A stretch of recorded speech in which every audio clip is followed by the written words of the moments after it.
asalaamaaleykum mbokk yi ñuy seetaan bisimilah ci xibaaru marax wi bu ne saa ñu jukkil leen ponk yi ci gën a fës. dañu koy dooree ak mbirum terme sud di xëccoob suuf ba fa amoon ki fi nekkoon commandant wala bokk semga di Mamadou Mansour Seck moom xamle na ni ñi nga xam ni ñooy famille yi ñoom ñoo nekkul ci yoon ndax suuf soosee mu ñuy xëccoo ñi ko moom ñoo di waa Comico waaye tamit moom général biile di Mamadou Mansour Seck xamle na ni ñiy jël mbir mi di ko politiquer teguñu ko ci benn yoon nañu bàyyi lu ni mel. ci geneen fànn yenn ci rond point yi nga xam ni ñoo nekk ci ndakaaru kenn toppatoowu leen ba xamuñu lu ñuy nurool ñenn ci askan bi jiiñ baaraamu tuuma ñi jiite gox-goxaat yi ndax ñoom ñoo leen toppatoowul ca geneen fànn ga yenn rond point yi nag defar nañ leen ba ñu taaru ba ñenn ci askan bi dinañ fay mën di dem di fa noppaloo dinañ leen ci defal gëstu bu yaatu ak i tamit xalaatu askan bi ci lu ni mel. ci wàllu rubrique bi ñu juppee découverte dinañ leen xamale ak gox bi nga xam ni moo di Bopp Coor fële ca Ndar Géej Bopp Coor di barab bu taaru lool di barab bu nga xamante ni ci wàllu tourisme am na taarix bu am solo waaye tamit barab la bu am ay jafe-jafe lan mooy taarix ak lan mooy taar ak jafe-jafe yi Bopp Coor dinañ ci ànd ak yéen.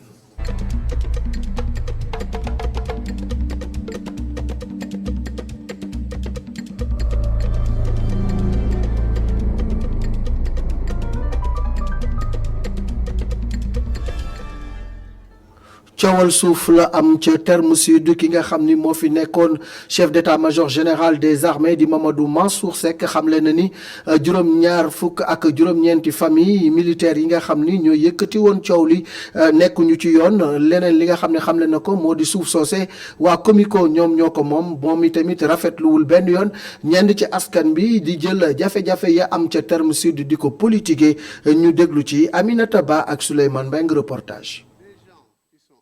ki nekkoon chef d'état-major général des armées daal di yëkkati ay kàddu Mamadou Mansour Seck daal di wane fi mu féete ci mbirub juróom-ñaar fukk ak juróom-ñeenti borom kër ñu daal di yëkkati fële ca terme sud moom nag mu jàpp ne jaaduwul benn yoon militaire buy liggéey du am fu mu dëkk ci jamono joo xamante ne ñu jël retraite ñu ngi ci logement yi. li ñu gis ci terme sud rafetul ñun ñëpp amul kenn ku ci kontaan. mais nag il faut ñu xam lan la fu mu jógee. ñi nga xam ne ñu à la retraite nit ñi remplacer leen ki leen remplacer il faut que mu nekk ci même situation parce que armée commandement bi li leen arrangé mooy lan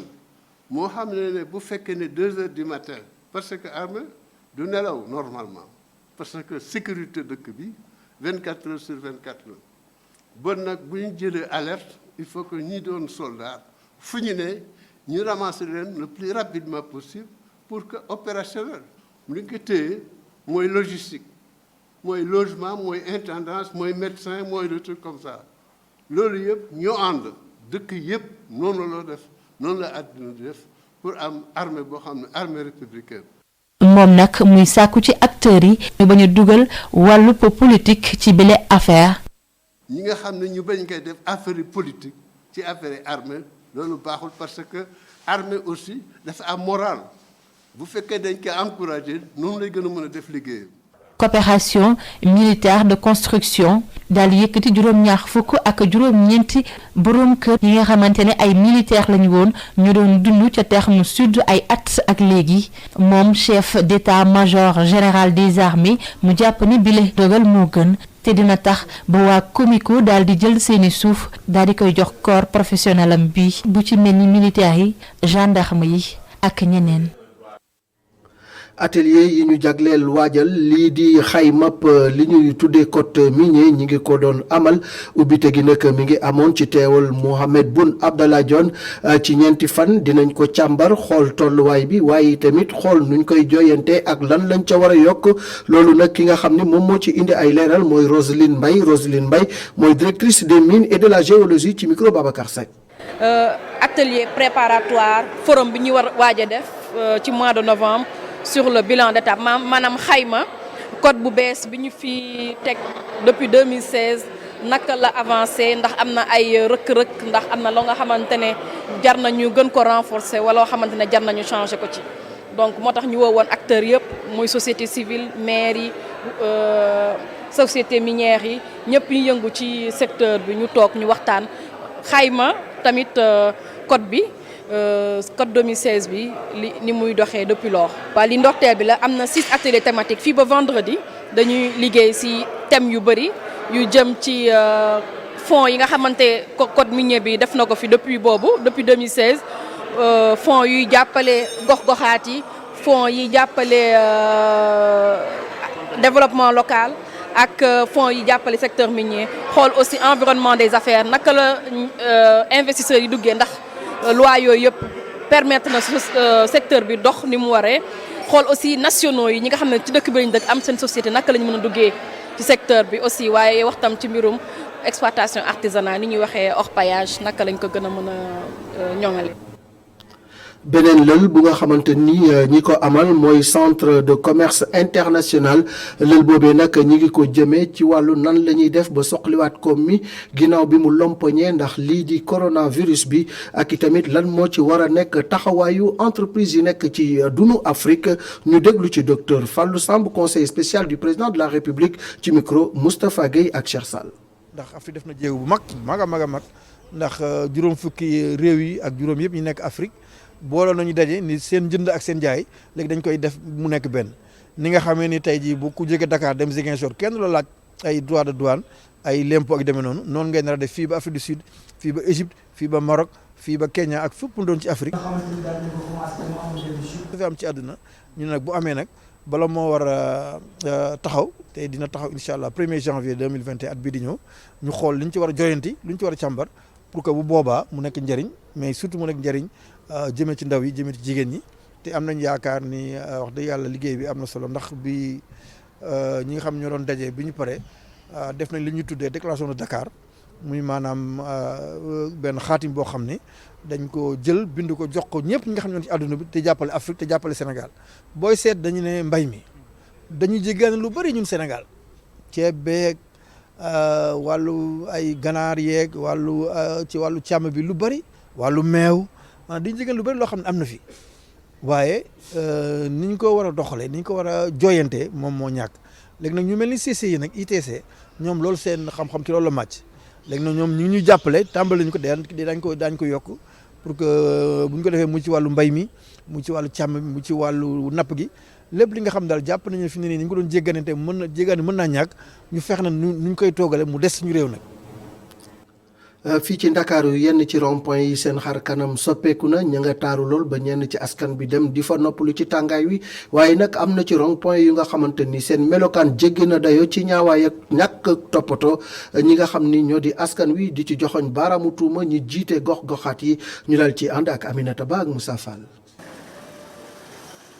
rond-point Colobane daal di soppi melokaan. commerçant yi nekk ci biir ak seeni marchandise ay mbalit fu nekk dem sax ba fleur yi commencé soppi melokaan mu nekk loo xamante ni askan wi ñu ngi koy ñaawlu. fa teg rek yoon la quoi man ànduma ak ñoom ak te bépp ban Sénégalais àndul ak ñoom aussi. du yoon rafetul si image Dakar parce que lii du tax aussi ñuy defar rond-point yi bon ñu am courage yu defar quoi. doy na waar nag affaire bi moom saturé na moom wax dëgg yàlla war nañoo xoolaat daal affaire yi. lii moom du yoon nit moom da ngaa war a defar na Sénégalais defaraat daal nañ defaraat jukko yi. waa ji moom dina xarlu lu tax duñu wéyal entretien yi ci yile bërëb. waaw manqué na entretien lool parce que au début bon bi ñu ko defee door a defar ñëpp dégg nañ si kontaan nañ si mais sincèrement parler suivi bi mooy li manqué quoi waaw te du bii rek rond-point yi si dëkk bi yëpp presque su ma yeboone noonu la fa demee. wuute lool ca rond-point Mermoz. cadre bu rafet buy tax ku fa romb bàyyi ci xel. waaw macha allah c'est bien fii quand tu es là tu es content fii macha allah c'est très bien. mooy rond-point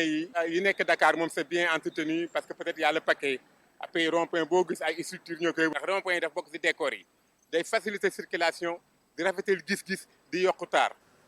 ngir daal di gën a taaral dëkk bi ñu daal di jëmbat ay fleurs ci rond-point yi waaye toppatoo yu rond-point yi di laaj dafay jafe lool ngir ñu wéyal ko. dañuy daal ni jow ba pencum ndaw réew mi foofee nag session ordinaire biñ doon amal am na ay coppite yu ñu ci ràññee am na itamit ñu nga xam ni seen i poste gardé nañu ko Moustapha Cissé Lo génn na ki ko remplacé mooy Abdou Mbow moom mooy léegi premier vice président waaye tamit leneen la nga xam ni ràññee nañu ko ca moo di ni Daouda Dia ak Awa Niang gardé nañu seen poste questeur am na nag ay coppite yu am ci yenn bureau yi ñu daal di ci ànd ak suñu ndaw lañ fa teewloon muy Adama Sarr reportage. député yu bokk ci fukk ak ñetteeli législature bi daanaka ñoom ñëpp a wuy si woon ubbiteeg session ordinaire année 2020-2021 kii di Abdoul Mbow moom la ñu tabb mu doon premier vice-président bu assemblée nationale mu jàpp ne day wéyal liggéey bi fi magam yi amal. li nga xam ne moom la ñu fas yéene def rek mooy li ñu mus a def mooy continuer di liggéeyal askan bi continuer di déglu population yi continuer di jéem a nekk ay exemple ak lépp loo xamante ni askan wi mi ngi ci ñu jéem ci. coppite yooyu ñu amal ci bureau yi ñi nga xamee ne nag ñoom ñoo di kujje gi daanaka li ni mel soxalu leen lool. Serigne Bara Dolly Mbacké moo di président groupe parlementaire liberté et démocratie. nu ko jàngatee daanaka amuñ ci njàngat ndax li tax amuñ ci njàngat mooy loolu ñoom la concerné ñun li ñu concerné rek mooy tey suñu groupe yokku na ndax Moustapha Guirassy jóge na ci non inscrit ñëw dugg ci suñu groupe kon ñun suñu groupe ñun yokku na kon ñoom li ñuy def seen i changement ñun amuñ ci commentaire amuñ ci gis-gis daal. ki nga xamee ne nag moom moo jiite lii di pencum ndawum réew mi di Moustapha Niass daal dina rafetlu bu baax tabb yi ñu tabb ñi nga xamee ne ñoom ñoo jiite jamono ji bureau yu bees yi. C'est la raison pour laquelle. yéen ñi ngeen xam ne yéen lañu tabb ngeen jiite bureau yu bees yi te ñu sukkandiku ci article 15 bu règlement intérieur bu assemblée nationale ñu ngi leen di jaajëfal bu baax di leen sargal di leen xamal ne situation bi tax na nag bo ngeen war a gën a góorgóorlu gën a ànd ak xel mu dal ci liggéey bi leen di xaar te xam ne jamono ji nag askan wi soxla nañ leen bu baax. Pour nous placer à la hauteur que requièrent les urgences du moment. coppite yooyu nag nga xamee ne amal nañ ko ci vice président yi ak lii di secrétaire élu yi ñii di questeurs yi nag bokkuñ ci ndax kii di Daouda Dia ak Awa Niang ñoom ba léegi ñooy wéy di jiite yooyu le kuréel. dañuy desandi foofee ca pencum ndaw réew ma daal di àddu jëmale ci kàddu yi nga xam ni député Aliou Dembourou Sow yëkkati na ko premier vice-président assemblée nationale ba di Abdou Mbow nee na moom communiqué bi nga xam ni moom la APR jébbale boobu tënk na ko keneen ki nga xam ne moo di Toussaint Manga am na ci beneen gis-gis ñu déglu leen ci micro Adama Sarr. moom jàpp naa ne comme li ma nekkee porte-parole adjoint comme parti bi def na ci benn communiqué je pense que loolu doy na ci li nga xamante ni moom lañ ci waxagum bu amee leneen je pense que vous en serez informé. waaw loolu nag jàpp naa ne bis bu amee di ngeen vous serez informé de cela merci. waaw kaddu yu Aliou Sow yëkkati kaddu yu grave la yu dangereux la yoo xam ne si réew nit ñi waruñu ko yëkkati te jàpp naa ni dañ ko war a xeex. waa mouvance bi def nañu communiqué ñaawlu ko waaye communiqué bi dafa timide mooy lu ñu waroon wax ak mesure ñu waroon jël defuñu ko si fait boo xam ne dafa grave dafa dangereux pour suñu république. lan moo war a nekk taxawaayu këru diine yi ci koom-koomum réew mi ki nga xam ni économiste la di Cheikh Ahmed Tidiane Sy Al Amin moom xalaatam moo di ni faaw ñi nga xam ni ñoom ñoo yor aada ji ak ñi nga xam ni ñoom ñoo yor diine ji daal di lëkkaloo ngir gën a dooleel économie wu Sénégal Cheikh Tidiane Sy Al Amin ñu déglu ko ci micro Adama Sarr ak Seydina Mbaye. dañu gis ne que communauté religieuse dañuy am ay soubassement yu am solo ci wàllu valeur. ñu gis ne que mag ñu baax ñi fi nekkoon seen ay taxawaay yëpp julli ak jàngale la woon mais dana am toujours benn volet économique boo xam ne moo leen di permettre ñu mën a ñoŋal seen àdduna boo ko mel ni Seydi Hadji Malick philosophie jaaju ba mooy jàng julli bay moom la tegoon ci mbooleem gox yi nga xamante ne mosoon na faa nekk mu mel ni Jarne fu mel ni Jaksaaw et cetera donc ay modèle économique yoo xamante ni mag ñu baax ñi mettre nañ ko en place ngir mën a ñoŋal seen àdduna ñu gis ne que infrastructure aussi yi nga xamante ne moo nekk ci këru diine yu ci bari li ko tabax ay modèle économique la yoo xamante ne mag ñu baax ñoo fi bàyyi woon ay surtout ay travaux d'intérêt général wala ay cotisation wala ay fundraising yoo xamante ni day indi ay koom bu mën a ñoŋal nekkinu taalibe yi mais aussi ñoŋal nekkinu réew mi ñu ne kon est-ce que war nañu mën a xoolaat ci inspiré wu ci loolu nga xamante ne moom mooy taxawaay mag ñi ngir mën a tabaxaat suñu ay économie ndax gis nañ ne suñu économie yi léegi dafa li ñuy wax économie bu extravertie la maanaam économie boo xamante ni dañuy jéegaane lu bari mais aussi la ciy génn dañ koy yóbbuwaat ci bitim réew ñu ne kon dañuy wax souvent ay souveraineté nationale souveraineté économique di wax ay préférence nationale yooyu ay principe la yoo xamante ni war nañ ko mën a taxawal ci jaarale ko nag ci suñu ay communauté religieuse xool valeurs yi nga xamante ni moom la mag ñi bàyyi valeurs yi nga xam moom la fi diine bi bàyyi naka lañ ko mën a dugale ci économie bi ngir mën a ñoŋal suñu nekkin. ki nga xam ni moo di Jim Dramé nag moom nee na dañoo war a jël benn banque jagleel ko ñi nga xam ni ñoom ñoo nekk ci wàllu diine ji te tamit moom mi nekk spécialiste ci wàllu diine ca université Cheikh Anta Diop bu Ndakaaru xamle na ni tamit faawu doomu daara yi ñu jox leen seen cër ci ni ñu mën a def ba suqali koom-koomu réew mi ñu déglu ko ci micro Seydina Mbaye ak Adama Sarr. faaw ñu jéem a seetaat suñu bopp. xam ne ñooñu diine dafa am benn contribution bu ñu am ci wàllu économie bu Sénégal ñi ñooñu diine génne ci daara ji am formation boo xam ne mooy formation religieuse essentiellement islamique tey économie bu Sénégal ñoom ci seen loxo la nekk mënoo leen see génne parce que ñoom c'est le vécu c'est la pratique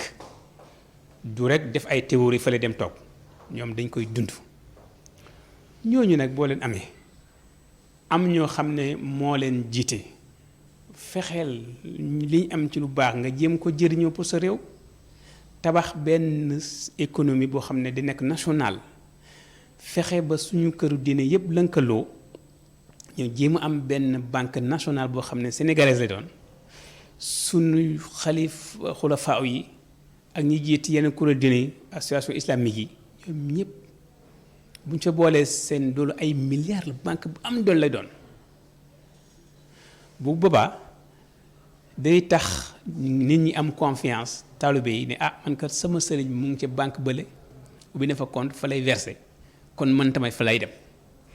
ndax li ñu tuddee intimement c'est-à-dire appartenance confrérique ci am ci Sénégal dafa am doole. ñu àddu jëmale ci geneen wàll Abdourahmane Diouf tekki na ndombal tànkam ci club des investisseurs bu Sénégal ci bataaxal bu ñu dikkal fii ci rédaction bi xamle na ni ginnaaw fukki weer ak juróom yu nga xam ni liggéey na ci def kem kartanam ngir dooleel lii di secteur privé bu Sénégal moom nag ci déggoo gu mu am ak ñi mu ko seqal ci wàllu liggéey bi fas na yéene daal di tekki ndombal tànkam ba tax na moom Abdourahmane Diouf mi ngi ñeel ngërëm ki nga xam ne moo di président CIS ak ñi bokk ci membre comité bi ak i tamit ñoom ñi nga xamante ni ñoom la àndaloon ci wàllu liggéey bi ndaxte lépp lu nga xamante ni def na ko rek moo di ni daal di fexe ba secteur privé national bi am doole waaye nag moom Abdourahmane Diouf nee na naam tekki na ndombal tànkam waaye ba léegi lépp lu ko réew mi soxla fas na ci yéen a dugal loxoom. ci wàllu coronavirus ak tolluwaayam ci réewum Sénégal ci bésub tey bi ci junni ak ñeent fukk ak ñetti test yu ñu amal ñaar fukk ya ak ñaar ñëw nañu am doomu jàngoro gi am na ci benn cas contact am na ci juróom-ñaari cas importé ca aéroport international Blaise Diagne bu Diass fukki cas ak juróom-ñaar yu ñu tuddee cas communautaire ñi ko am te kenn xamul ku leen ko wàll am na tamit benn fukk ak ñett yu ci wér ba ñibbi seen i kër waaye nag am na kenn ku ci ñàkk bakkanam niki démb limu ñi ci ñàkk seen bakkan toll ci ñetti téeméer ak fukk ak juróom-benn jamono ji ñuy wax nag junni ak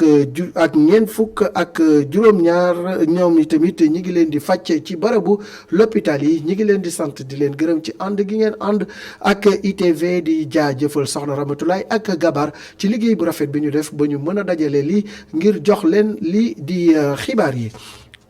wala bokk balaa ñuy tàggatoo maa ngi sax yàkkamti waaye balaa ñuy tàggatoo dañuy daal di rek ñëw ci suñu rubrique découverte nag tey dañuy dem ba ca Ndar Géej dañu leen di xamale ak Boppu Coor di barab bu rafet Boppu Coor di barab bu nga xamante ni ñu jëm ci wàllu tourisme bu ñu demee ca Ndar dinañ koy visiter waaye nag Boppu Coor am na yi tamit ay jafe-jafe Momar Alice Niang Mokhtar Seck.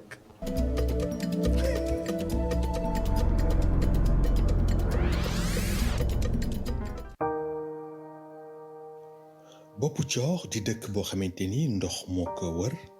bu jëkk mu nekkoon bërëb bu neexoon a dundee ak gàncaxam bu bari ak ay garabu fruits yu nga xamante ni meññi woon na fi loolu ci bërëb bi la buur yi ak yenn kilifa yi tàmmoon di ñëw bu ñu bëggee noppalu. Boppu Coor day moom dafa yàgg dafa mag moom mag sax Ndar Boppu Coor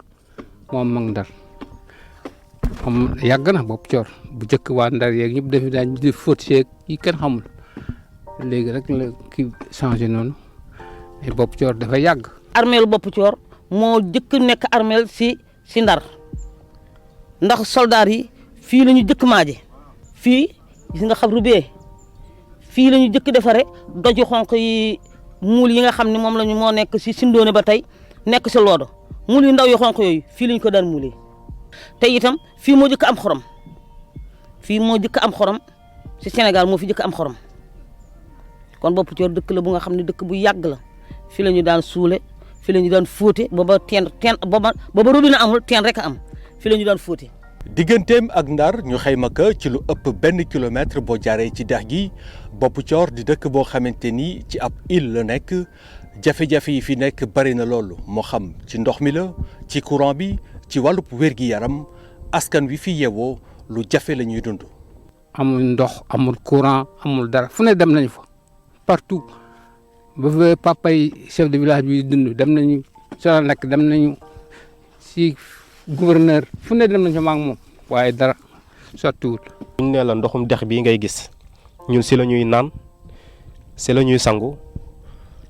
da ngay gis ku indi xaleelam làpp ko ci kenn yore xaram di ko ci sang nga gis ku tànk paanam aussi jëmee këram.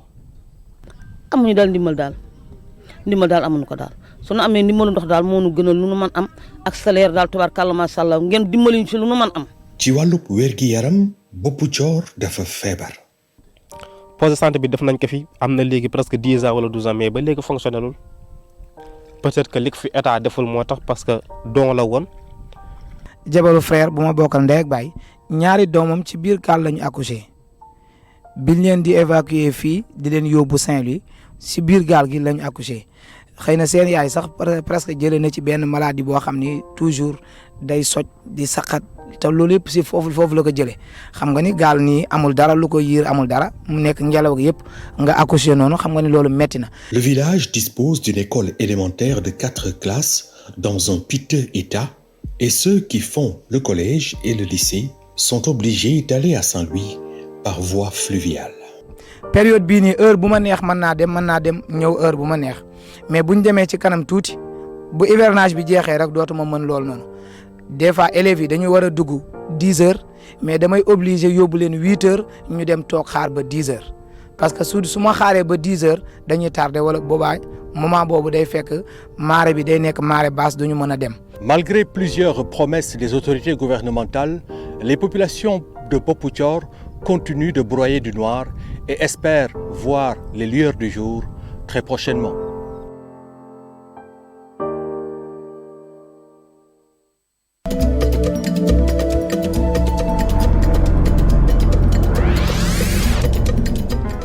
jërëjëf Momar Alice Niang ma ñu demaloon ca Boppu Coor ak taaram Boppu Coor ak taarixam waaye Boppu Coor yi tamit ak i jafe-jafeem jëm ci wàllu ndox jëm ci wàllu courant jëm ci wàllu dem beeg dikk bi loolu ak ci wàllu wér-gu-yaram loolu nekk lu nga xam ni war nañ ko mën a saafara jaa ngeen jëf ci topp gi ngeen di topp ITV